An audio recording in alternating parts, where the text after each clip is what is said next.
Miss sampai akhirnya mengambil keputusan PIAUT, itu berarti kan keputusan yang sebenarnya itu belum dari SMA ya. Kalau boleh tahu, list Miss Salis sendiri sebelum ngambil PIAUT itu jurusan apa saja? Eh, Waktu dulu saya ngambilnya, saya itu sastra dan gitu, Miss. Pokoknya dulu tuh cita-citanya pengen jadi penulis. Jadi ya itu jurusannya sastra, nggak ada yang daftar yang lain. Padahal ya sebenarnya kalau sastra Indonesia yang nggak yang murni itu kan nggak banyak banget peminatnya. Tapi kan tahun pertama saya ya ke backlist juga, ya tetap nggak keterima Iya, kan. Kemudian berpikir di tahun ketiga itu, oh, saya ingin ambil jurusan yang bermanfaat buat diri saya dan buat sekeliling saya gitu loh. Karena waktu itu juga aku nggak tahu, kalau misal, kalau sekarang dipikir ya, kalau misal aku masuk jurusan sastra terus gimana ya. Karena waktu itu saya ambil keputusan itu karena hobi semata gitu loh. Padahal kan nggak melulu ketika kamu ingin jadi penulis kamu harus ambil jurusan sastra Indonesia biar jadi sastra. sastrawan. Dan orang-orang yang apa namanya berbakat dalam menulis ya nggak ambil jurusan itu karena dia suka, kemudian dia terus berlatih gitu loh tanpa harus mengambil suatu jurusan gitu. Ya itu karena dulu mungkin sangat apa namanya, sangat uh, belum luas gitu loh, pandangannya belum luas, pengetahuannya masih sempit, terus masih gengsi, masih idealis gitu tanpa pakai nalar, jadi ya gitu daftar itu. Terus di tahun ketiga saya berubah 160 derajat dari yang tadinya pengen jadi sastrawan penulis, terus saya ambil jurusan PAUD. Saya berpikirnya kayaknya salah-salahnya jurusan ini nggak akan salah deh, karena kan bagaimanapun seorang perempuan bahkan jadi calon ibu, dan saya pengen belajar uh, apa yang pertama saya ingin menemukan obat untuk saya kenapa ya dulu ketika kecil kayak gitu. Terus yang kedua saya ingin belajar ilmu tentang perkembangan anak dan sebagainya agar bisa menjadi ibu yang baik buat anak saya. Gitu sih simpelnya Subhanallah. dulu gitu. Jadi Nah, di Miss, tahun ketiga gitu. Mm-mm, lanjut di tahun ketiga. mm-mm.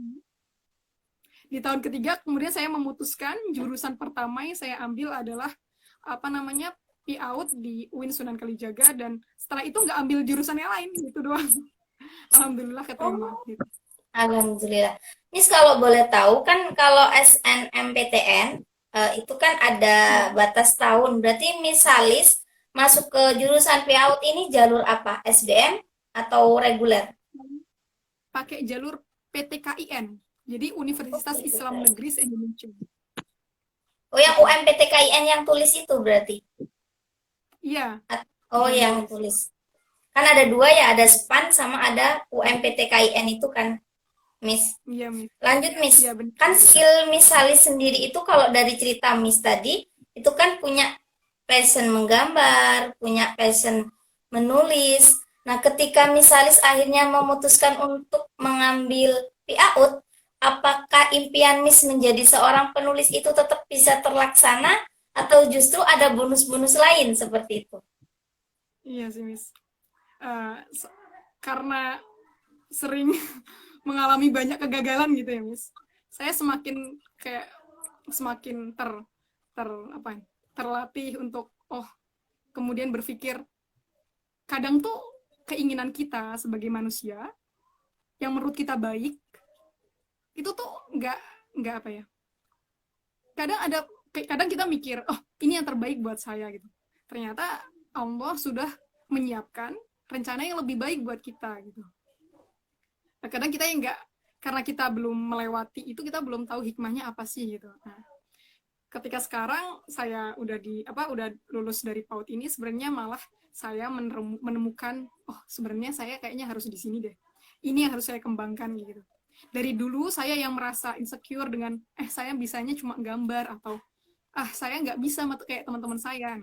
Selama saya S1 ini saya belajar mengenali diri saya. Oh ternyata ketika saya kecil dulu Miss itu tuh bukan nakal, maksudnya itu tuh anak yang aktif, kemudian dilarang melakukan sesuatu yang diinginkan, akhirnya dia melakukan pemberontakan gitu loh Miss. Jadi kalau bahasa anak usia dininya itu tantrum gitu. Itu sebenarnya bisa ditangani dengan penanganan yang baik gitu. Ya ini sebenarnya sedikit memalukan sih Miss. Dulu kalau saya nangis tuh sampai apa ya, kayak di dikunci di kamar gitu loh Miss, digedor-gedor sampai kayak gitu. Saya sering gedor-gedor saking kayak nggak tahu mungkin menangani anak ini seperti apa gitu. Dan saya karena dulu sudah pernah pengalaman, pernah jadi anak yang kata orang nakal, nah, ketika Iya. saya menghadapi anak sekarang yang berbagai macam anak-anak usia dini, saya jadi oh gini menanganinya. Saya pernah dulu lebih nakal loh dari anak itu gitu. Jadi insya Allah lebih terlatih gitu.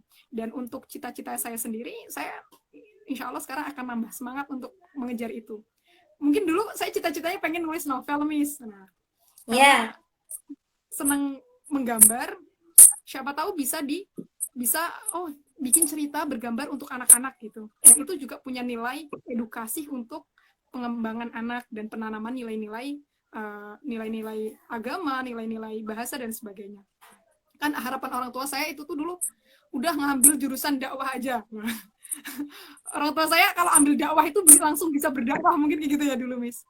Nah, saya terus apa sih aku nggak mau kayak gitu dulu soalnya masih biasa gitu. Nah sekarang saya berpikir kita bisa loh berdakwah dengan karya.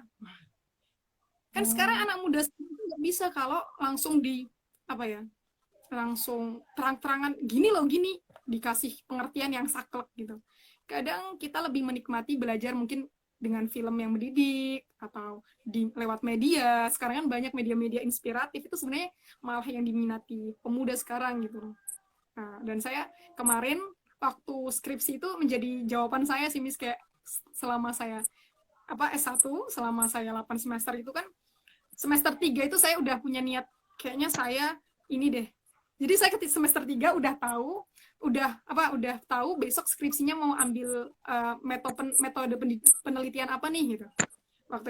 Waktu pelajaran metode penelitian saya belajarkan tentang R&D, Research and Development. Akhirnya saya kayaknya besok aku skripsi pengen bikin buku gambar gitu.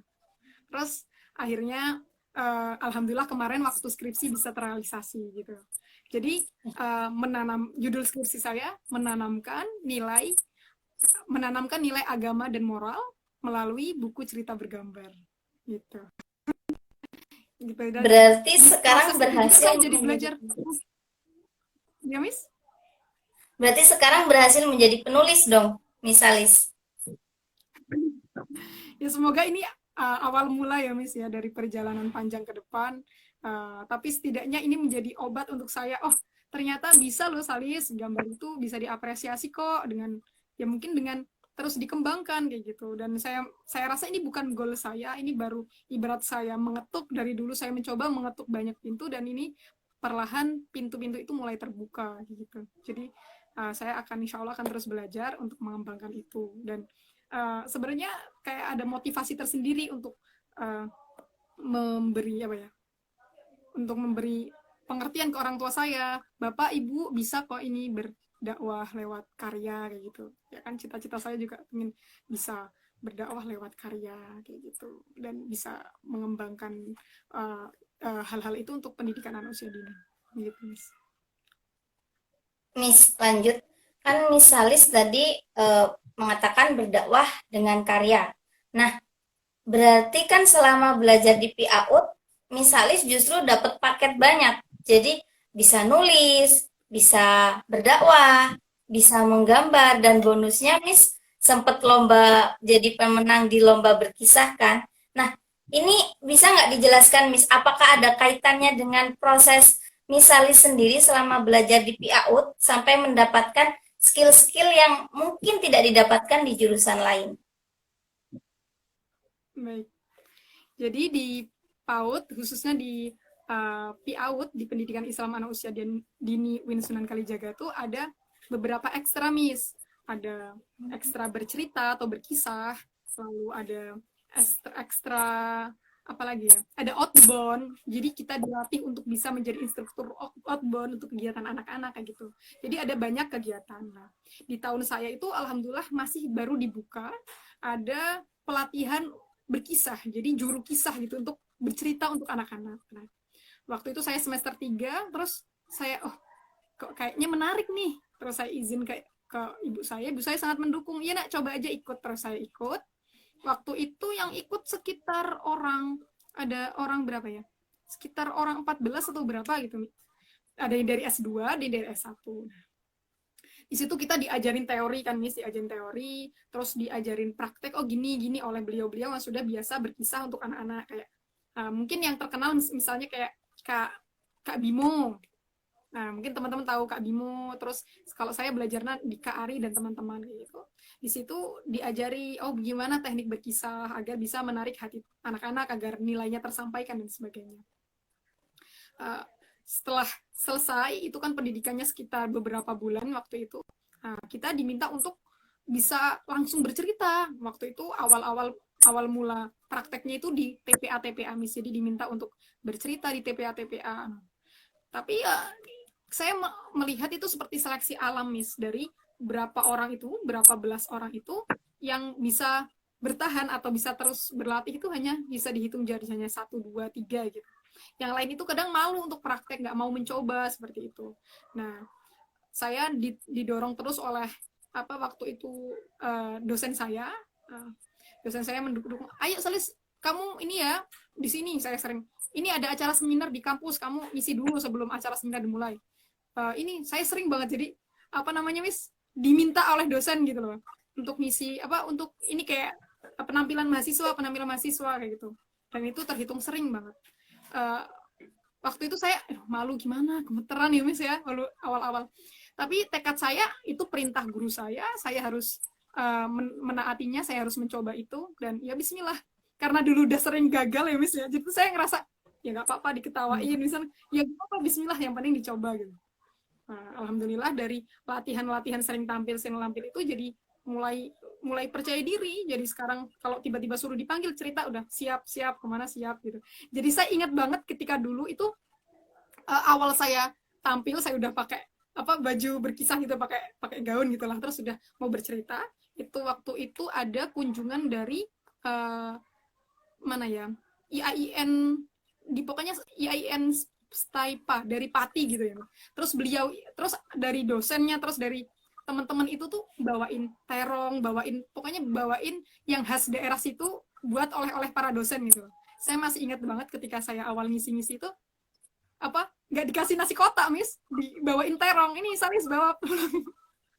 Jadi nggak dikasih amplop, maksudnya nggak dikasih nasi kotak, saya dikasih terong, dan saya bawa tuh, saya masak bareng teman-teman di pondok gitu. Saya masih ingat banget, hingga akhirnya kalau sekarang alhamdulillah misal disuruh berkisah di mana itu tuh kadang udah dikasih gitu loh, kasih uang bensin, dikasih amplop gitu. Dulu saya ingat banget awal mulai itu dikasih terong Miss. Jadi ya itu salah satunya pengalaman saya itu bermula dari mau mencoba, terus patuh sama guru, patuh sama orang tua. Ketika guru, Salis kamu coba tampil, terus bismillah dicoba gitu, nggak tahu bakalan bagus apa enggak, yang penting dicoba. Ya alhamdulillah jadi kayak terbuka, oh jadi punya channel. Skripsi saya juga kemarin yang tentang buku cerita bergambar itu juga ada bantuan dari guru berkisah saya, gak ini kalau mau ngedit di sini ini, terus langsung ini bisa. Terus saya pernah ditawari untuk ini juga Miss, alhamdulillah ditawarin buat nerbitin buku cerita buat anak-anak, tapi masih harus revisi sih, kayak Salis bakalan bisa nerbitin buku tapi ceritanya ditambah, jangan cuma satu cerita kayak gitu. Terus ya itu insya Allah akan jadi rencana kedepannya, tapi yang masih panjang karena saya sekarang masih fokus di pondok untuk pengabdian dulu gitu Mas. Kayak gitu. Jadi banyak sebenarnya hikmah dari ditolak banyak berkali-kali gitu. Iya Miss?